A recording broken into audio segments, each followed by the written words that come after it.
The alternative patriot, freedom, music, movement, poker face. But the next band are the speakers and the performers that you're going to hear today, tomorrow, the next day. They picked up the ball, they've carried it on, and now there's enough of us to have any event, anytime, anywhere, and we have truth and we will travel. All right. Can we hear it for freedom? Can we hear it for truth? Are we old enough to handle the truth? All right, the next speaker, definitely a friend of the movement. Anytime, where is he? Oh, we need to get Mike up here.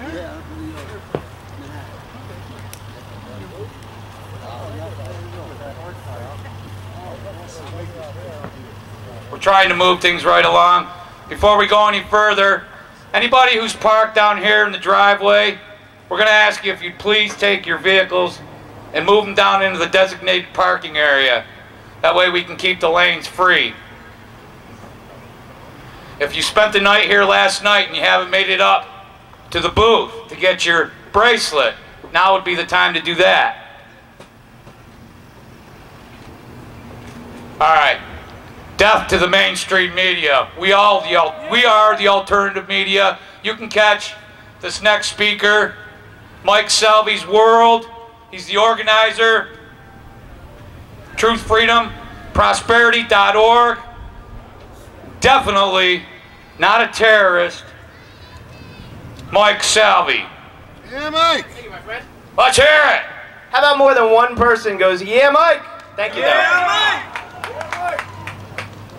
Thanks, folks.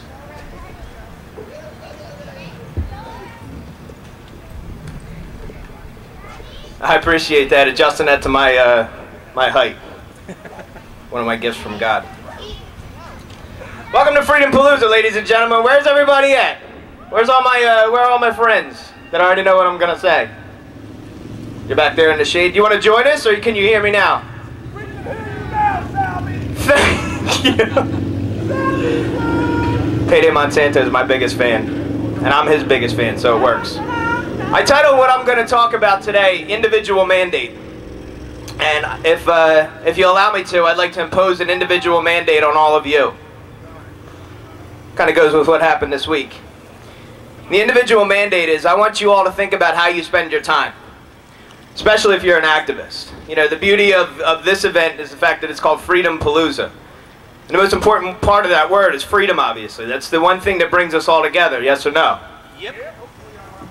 Yeah. You guys are hot. You got it. Like temperature hot. Not excited. Let's get you excited. Woo. Thank you.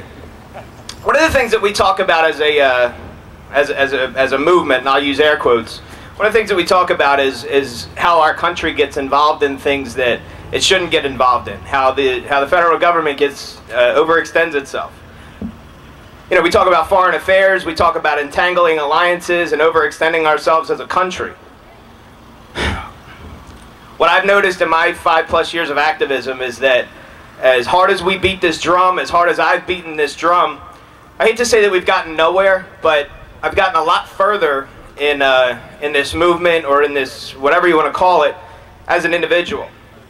So the real question becomes is, while our country overextends itself into different alliances and things that it shouldn't, the real question should be how much are you overextending yourself as an individual? So take a look at your life. And one of the biggest things that I've done for myself is to take a look at my life and what I've done and how much I've overextended myself. I think I've tried to get involved with every group possible, and as great as it is and as good as it feels to make all these different alliances, it's really time-consuming, and it comes at a really big cost. So the real question is if you're going to consider yourself somewhat of an icon or a beacon or whatever in this movement, if you want people to listen to you, what type of life are you leaving? Is your life worth living? Is your life worth admiring? Are there people that want to be around you? And I think about things like my house, my physical house where I live. And is it a mess? And mine's not, because I make a conscious effort to put stuff away if I have to. Because there's a time in my life where it doesn't always work that way. I'll come into my office and I'll have piles of crap everywhere. Or I'll come into my living room and nothing's done, or my bed's not made, or whatever. And I just think about how negative that makes me feel. Same with my car.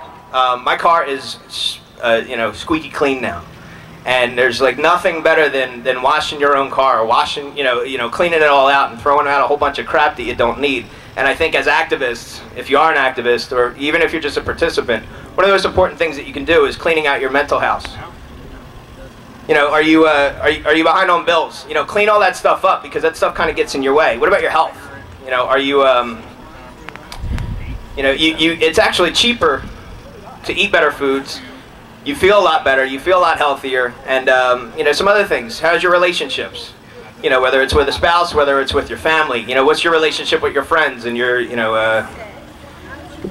one of the things that drives me nuts when I talk to people in this movement, I gotta be honest with you, is when people say, oh, nobody in my family listens to me, they all think I'm crazy. What the hell's wrong with you? Why would anybody that loves you think you're nuts? Why would anybody, like if you can't get the people that are closest to you in your life to understand what you're talking about, you might get by with a stranger for a little bit, but once they finally realize who you really are, if your family and your friends aren't with you, my family and my friends, they support me 100%.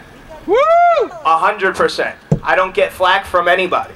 The only people that I get flack from are from the government, which is why I'm wearing this shirt, to prove that I'm not a terrorist, even though I really am. The thing that I'm trying to convey to you guys is we can fight these battles, we can overextend ourselves, and we can pretend that we're going to try to repeal, whatever bill that you didn't like that got passed. But the fact of the matter is that there's people with guns and a whole lot more money than you'll ever even be able to wrap your head around that are going to push whatever agenda that they want down your throat. The difference is you have the potential to stop it on an individual level. So that's your individual mandate. Every one of us has 168 hours a week. Every morning when I wake up, I know that in the next 7 days I have 168 hours. And for anybody that says that they're too busy to do anything, I look at my 10-year-old daughter who dances 6 days a week. She plays the piano, she plays the violin, she sings in 2 different choirs, she goes to school as much as she hates it, and she still gets a whole lot done. I'll bet you my daughter gets more accomplished at 10 years old than, not you guys, but most people out there that complain that are 3, 4, 5 times her age. And it's because the belief that she has is that she can get things done. And for anybody that looks back and says that I'm too tired, I did too much this week, so I need to rest, I've never looked back and counted the amount of hours that I've rested and been proud of that. So don't think that you can't get things done. The most important thing that I wrote down here was, which battles are you fighting and why? The battle that I've picked as far as governments go, and a tyrannical, whatever this thing is called, that's taking away your freedoms, which is that's a total lie. No one is taking your freedoms away. Right. No one. And the reason why is because all your freedoms are already in your heart, they're already in your mind, they're already in your life. And no one can ever take that from you until they kill you. So as many laws that are passed and as many as whatever, nothing can ever take away your freedom. They can try, but it'll never happen. You make the choice whether you want to go along with it or not. And sure, there's consequences if you disobey a certain law. But if you're going to disobey a law, you better be ready for the consequences. And there are ways to fight back.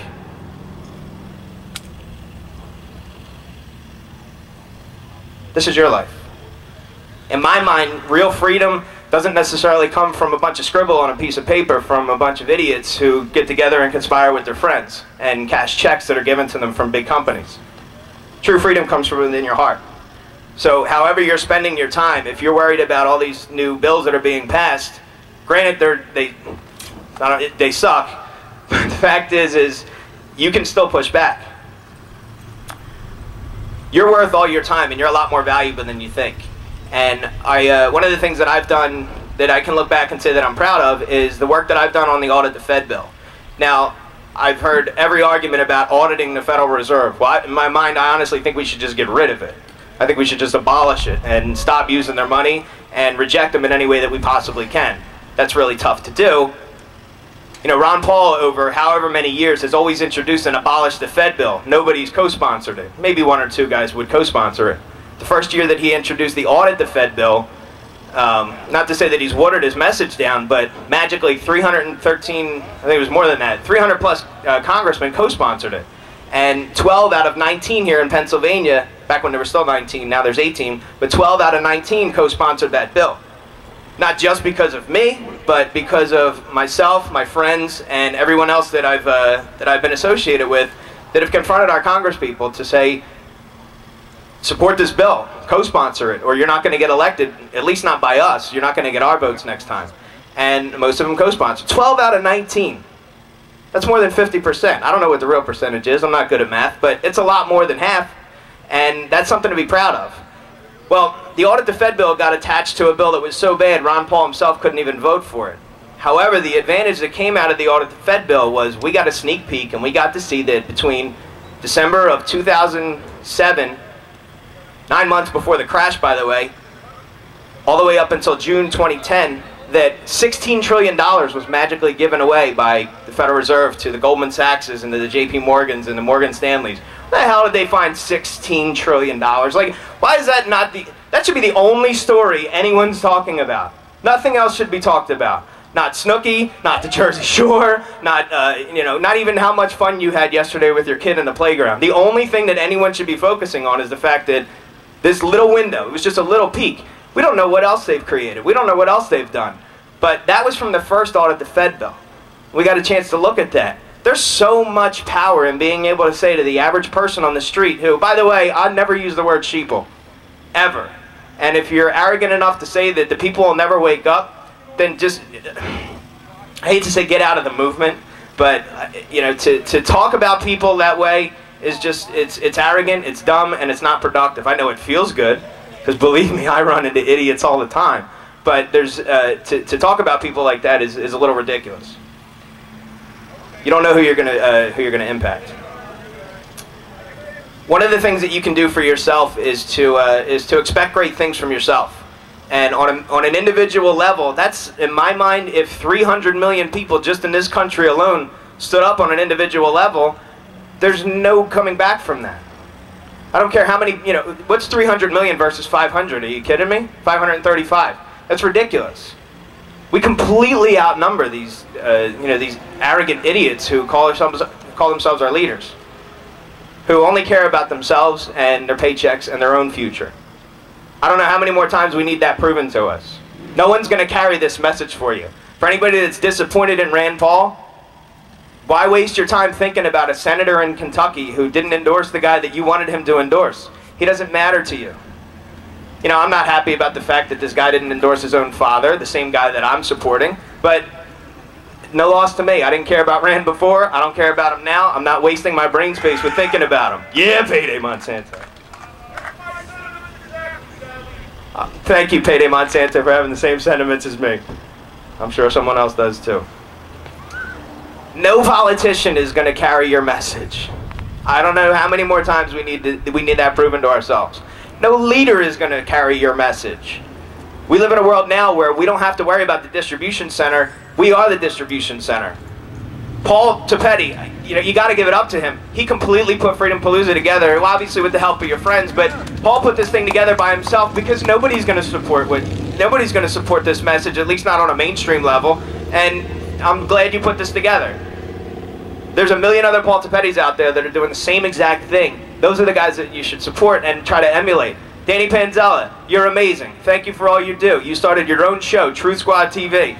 It's truthsquad.tv. Not that I'm giving you a plug or anything, but you did this all completely on your own. I started my own show, MikeSalvi'sWorld.com. Not another plug, but I did this on my own because I don't want to wait for anybody. I can't wait for anybody. No one's going to get my message out the way that I want. And if you don't like what I'm saying, don't listen to me. It's that easy. Now you kind of have to because I have the microphone, but you don't have to listen to my message. But this is a message that I like, and it's resonating with people, so I'm getting a following. It's working. People are listening. Write your own story. Sing your own song. You don't have to have a good voice. Obviously, that's proven pretty well that most of these pop singers, they can't sing at all, but they're still selling records. So you don't have to be good at what you do. You just have to do. So you can waste your time trying to play whack-a-mole with the government.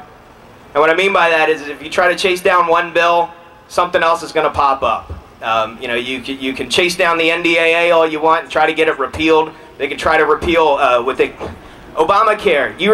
I think that's such a horrible misnomer. Not that I'm defending Barack Obama in any stretch, but this guy didn't write it. Might as well call it Big Pharmacare, because these are the guys that are really behind it. I don't like to play whack-a-mole with the elite. I don't like to play whack-a-mole at all. I think it's a stupid game. So don't do it. Create your own path. I think it's important to live a life worth admiring. If people follow you, it's because you're obviously good at what you do. If they don't, and no one's listening, that's your fault. Change things. One of the best things that I ever heard in my life was when you walk away from your shadow, it follows you. But if you walk towards it, it walks away from you. There's no reason to chase after anything. Walk your own path, create your own path, and things will come your way. No question about it. Go create something amazing. You don't have to wait for mass appeal. If you just do something really well, people are going to love it, and they're going to jump on board with you. Last thing I want to say is this will save you a lot of frustration. Stop worrying so much about the direction of the freedom movement. You might not like to hear this, but I'm going to tell you something right now. There's no such thing as the freedom movement. It doesn't exist. And the reason why I say that is because I've been in this for, not forever, but long enough to know that trying to get everybody all on the same page with the exact same message just doesn't work. So let go of the idea of the freedom movement. There is no such thing as a freedom movement because it's in neutral. It's not even in, going slow. It's in neutral. It doesn't go anywhere. Freedom is what you need to focus on. Forget the movement. Freedom. If you live a life that's an incredible life, people are going to want to be around you. And, I can pat myself on the back a little bit and say that, you know why I got a cool following? Because I'm cool as hell. And people like to be around that. And the reason why I'm still friends with most of you here, all of you here, if I'm not friends with you, it's just because we haven't met yet. But I'm sure you're cool. The reason why we're all still friends is because you guys are cool. And I'm still interested in what it is you have to say. And we don't have to agree on everything. That's why you need to let go of this concept that there's something that we need to push forward. The only thing that we need to push forward is freedom. Thank you, ladies and gentlemen. Yeah, Mike.